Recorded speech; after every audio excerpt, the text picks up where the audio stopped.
Como te venía diciendo en las entrevistas anteriores, te venía diciendo de que la sociedad civil estaba haciendo todo el esfuerzo posible para poder entablar las conversaciones con los partidos políticos de oposición e impulsar una sola candidatura única. De esa manera poder hacer frente a las elecciones presidenciales y legislativas que se vienen en el año 2024. Esperamos que todos lleguemos a una sola finalidad, a un mismo acuerdo de poder impulsar una sola candidatura y que sean las personas más ideales posibles de cara a la población y que podamos tener una plataforma electoral, una propuesta electoral que sea favorable para el pueblo salvadoreño. Bueno, en la política es necesaria la experiencia, no podemos llegar al gobierno o al ejecutivo a aprender, tenemos que tener personas con experiencia y con capacidad política, con capacidad de diálogo, de concertación para poder sacar adelante el país.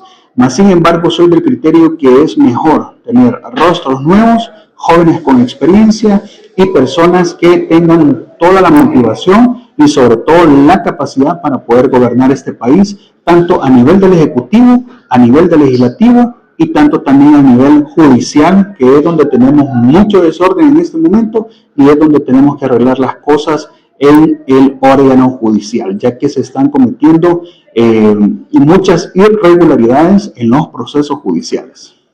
Justo con eso que mencionas, ¿cómo estás viendo tú el proceso judicial de las personas que están saliendo de los penales que fueron capturadas también por el régimen? Si recordamos al inicio, el presidente de la República y el gobierno en general, la Fiscalía General de la República, no reconocía que habían capturado personas inocentes, no lo reconocían. Más sin embargo, después sí lo reconocieron y se hablaba de un 1% de costo social. Entonces, nosotros como oposición dijimos que no existía tal 1%, que ni siquiera una tan sola persona justa o una tan sola persona inocente tenía que estar en la cárcel. Cuando Dios juzgó a Sodoma y Gomorra, ¿verdad? Abraham, por amor a su sobrino, intercedió ante Dios y le dijo, si hubieran 10 justos, destruiría Sodoma y Gomorra. Y entonces vino y le dijo, no lo destruiría por amor a esos 10 justos. Y si hubieran 5 inocentes, destruiría Sodoma y Gomorra. No lo destruiría por amor a esos 5. Y si hubiera un tan solo justo, un tan solo inocente, destruiría Sodoma y Gomorra. Entonces, Dios le dijo, no lo destruiría por esa tan sola persona inocente. Entonces, ahí vemos cómo Abraham intercedía por su sobrino Lot. Entonces, si Dios, que siendo Dios soberano, dueño del universo, del mundo, no juzgó a toda una ciudad, a todo un pueblo, entonces con mucha más razón en un régimen de excepción en El Salvador no podemos tener a un tan solo inocente en la cárcel. También en este mismo tema de las elecciones, a pocos días de que se cumpla el 1 de junio y también el que es la fecha en la cual se da el discurso de aniversario por la toma de posesión, ¿cómo evalúas tú el trabajo que ha realizado el presidente Nayib Bukele en este año que pasó? Si tal vez nos puedes hacer un análisis breve. Bueno, un análisis breve sería de que lo evaluó regular. No te voy a decir bien porque no está bien, la economía no está bien. La seguridad, justamente hablaba con una amiga hoy, que no es seguridad cuando tenemos militarización en el país. Seguridad es cuando tú andas en la calle sin la preocupación de poder pensar o creer que te van a asaltar, que te van a robar, que te van a secuestrar. Pero si tú miras a los soldados y a los policías en ese lugar, entonces eso no es seguridad, eso es militarización. Entonces, es militarización. Entonces, las personas, en vez de tenerle temor, en este caso a los delincuentes, también le tienen temor a los soldados y a los policías, porque como estamos en régimen de excepción, capturan a lo loco, capturan de manera ilegal, capturan de manera arbitraria y no te andan preguntando qué andas haciendo, simplemente te meten a la patrulla, los policías se convierten en jueces de la calle, te arrestan y eso es lo que está malo. Las violaciones a los derechos humanos, que cabe mencionar que es un tema de carácter universal, Por lo tanto, nos compete a nosotros como salvadoreños vigilar que se respeten los derechos humanos. Por lo tanto, es indispensable que las personas que están saliendo del régimen de excepción están saliendo por dos cosas. Número uno, porque el gobierno ha aceptado que hay inocentes en la cárcel. Socorro Jurídico habla de 15.000 personas inocentes en la cárcel. Y número dos, porque también tienen abogados particulares diligentes que están echándole ganas a los procesos legales y están luchando por las personas que están encarceladas y son inocentes. Número tres, por todos aquellos filtros que tiene el mismo gobierno, en donde incluyen, por ejemplo, la prueba del polígrafo, que es una prueba inconstitucional, pero al fin y al cabo, si sirve para que las personas salgan de la cárcel, pues hombre, enhorabuena que la apliquen para que la gente inocente pueda salir de la cárcel. Así que eso es lo que está ocurriendo. Siempre en ese mismo tema, con lo que tú mencionabas de los derechos humanos, hace unos días la ONU se pronunció ante el régimen de excepción y también estableció que esa medida se debería de quitar. ¿Cómo ves tú que organismos internacionales estén abogando para que esta medida se quite del país? La ONU, hay que aclarar que no es cualquier organismo internacional, la ONU es la ONU. Y el gobierno de El Salvador sabe que el régimen de excepción en este momento ya no procede. ¿Por qué? Porque el régimen de excepción, como su palabra técnicamente lo explica, es excepcionalmente. En aquel fatídico día donde hubieron más de 67 muertos, media vez la situación estaba bajo control, el régimen de excepción tuvo que haber finalizado. ¿Cuáles son las causas para poner régimen de excepción? Causas fortuitas como huracanes, desastres naturales, terremotos y una crisis social como la que se vivió ese fatídico día donde tuvimos 67 muertos, pero el régimen de excepción hoy en día. Y le pido igual al gobierno, al mismo tiempo que lo ha hecho la CIDH y la ONU, que ese régimen de excepción pare, y no es intromisión a nuestra soberanía, es cuestión de lógica y de humanismo. No podemos estar metiendo a la cárcel gente inocente solo porque se nos da la regalada gana.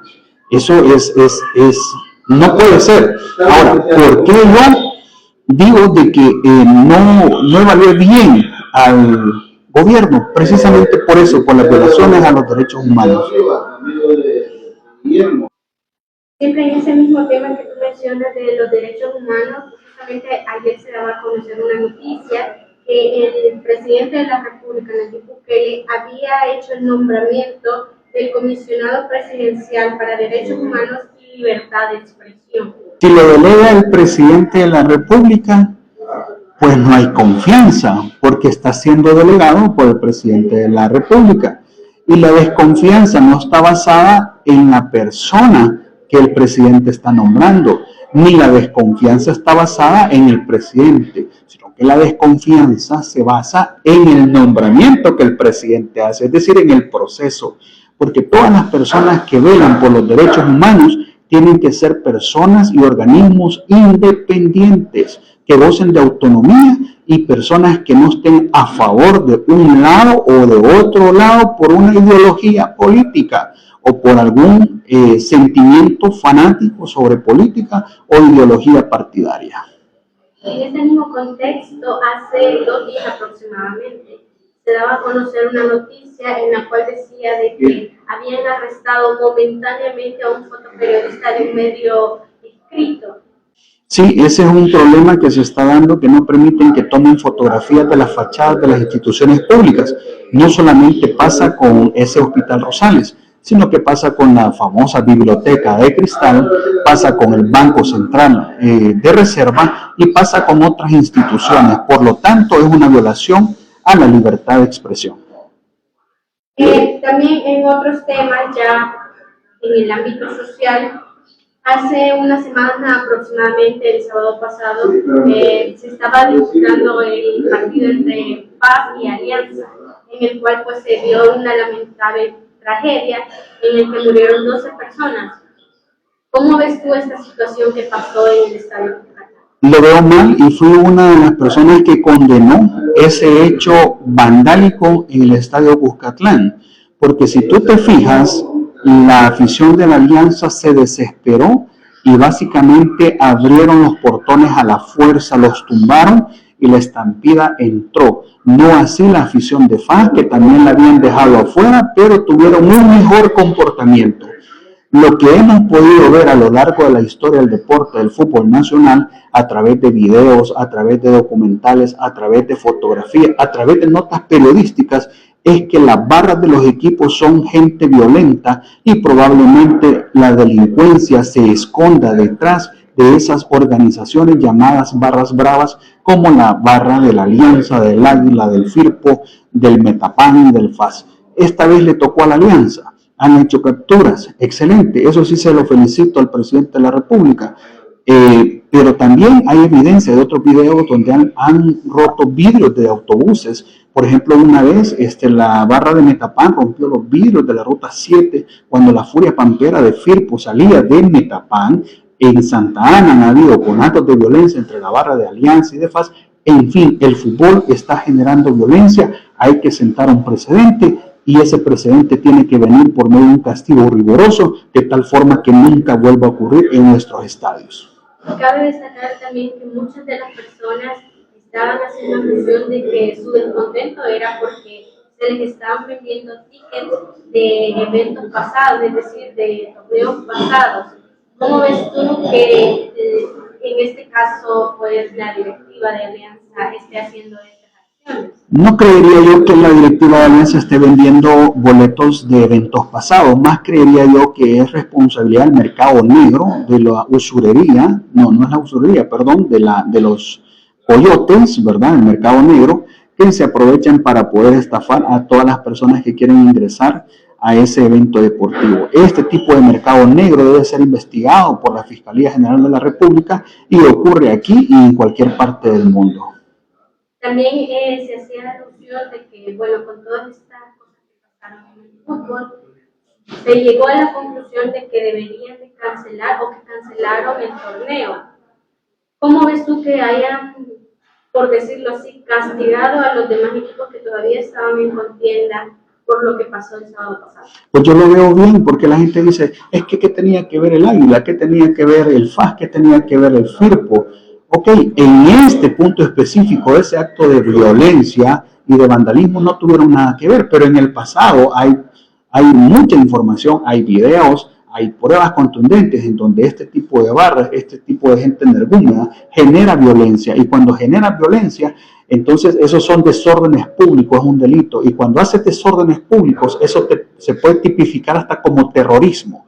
Entonces, ¿para qué queremos vándalos en los estadios? ¿Para qué queremos golpeados? ¿Para qué queremos muertos? ¿Para qué queremos, si realmente no tienen la capacidad, como lo dijo la FIFA, de organizar un evento de gran magnitud? Entonces, primero suspendamos, aprendamos y luego empecemos a restaurar y a reiniciar nuestro fútbol salvadoreño. Siempre ya hablando en otro tema ya electoral, este día la U.S. de Occidente daba a conocer que evalúan al presidente Nayib Bukele con una aprobación del 9.1 en sus 4 años de gestión. ¿Cómo ves tú esta encuesta? Bueno, las encuestas pueden ser pagadas, las encuestas pueden ser manipuladas. Yo agarro mi teléfono y consulto en X medio o consulto en X universidad y le digo, oye, ¿cuánto me cobras por sacarme una encuesta con mi imagen y que sea favorable? Y le pago y la publican. No estoy diciendo que este sea el caso, pero sí estoy diciendo que puede pasar y puede ocurrir. A mi manera de ver, a los 4 años de gobierno del presidente Nayib Bukele, yo le pondré un 5, no pasa la materia, no llega ni al 6, y no llega al 6 simple y sencillamente por las violaciones a los derechos humanos y los delitos de lesa humanidad, porque hay gente que ha muerto en custodia del Estado, y eso creo que es el talón de Aquiles del gobierno salvadoreño. Yo creo que los salvadoreños nos merecemos un mejor presidente, y mejor presidente del que tenemos, yo creo que lo podemos tener. Tenemos gente brillante, tenemos gente capaz, y creo de que nos hemos conformado con algo bueno cuando realmente podemos tener algo extraordinario como presidente. Hace unos días el magistrado Wellman hacía alusión de que había retardos en el proceso de contratación de la empresa que va a llevar los votos al exterior. ¿Cómo ves tú que justamente hace unos pocos días él mencionaba que necesitaba una prórroga por lo menos de un mes para seguir con el proceso de contratación? ¿Cómo ves tú eso? Claro, es que la necesita. La necesita porque en estas elecciones el voto en el exterior, específicamente en Estados Unidos, es importante para este gobierno. Entonces, tienen que pensarla bien qué empresa van a contratar para que audite estos votos en el exterior. Ojo, ojo, que si cometen fraude electoral en suelo norteamericano, es un delito penado por las leyes estadounidenses. No se puede cometer fraude en territorio estadounidense. Es un delito estatal. ¿Tú consideras de que el Tribunal Supremo Electoral tiene algún en ese momento? De mi parte, desconfío totalmente del proceso electoral. Totalmente, al 100%. ¿Por qué? Desconfío de él porque, ya ves, tenemos una corte que fue impuesta por el Ejecutivo, tenemos una Asamblea Legislativa totalmente afín al gobierno, tenemos un fiscal afín al gobierno, tenemos un Tribunal Supremo Electoral donde la mayoría de los magistrados son afines al gobierno. Entonces, ¿realmente qué tenemos? ¿Tenemos democracia? No, tenemos autocracia. ¿Qué es la autocracia? Es el mecanismo en donde todo circula alrededor de las decisiones de una persona. Por lo tanto, no le tengo nada de confianza al Tribunal Supremo Electoral, pero ni siquiera un poquito. Nayib Bukele no puede participar en las elecciones 2024. Hay de 5 a 4 artículos de la Constitución que prohíben la reelección. Entonces, esto es un tema de legalidad, es un tema de derecho, por lo tanto, él no puede participar. Se lo hemos dicho, se lo vamos a seguir diciendo, y yo creería de que él sabiamente va a respetar la Constitución y no se va a postular como candidato presidencial. Así le llamen segundo mandato, le llamen reelección, o le llamen como le llamen, no se puede.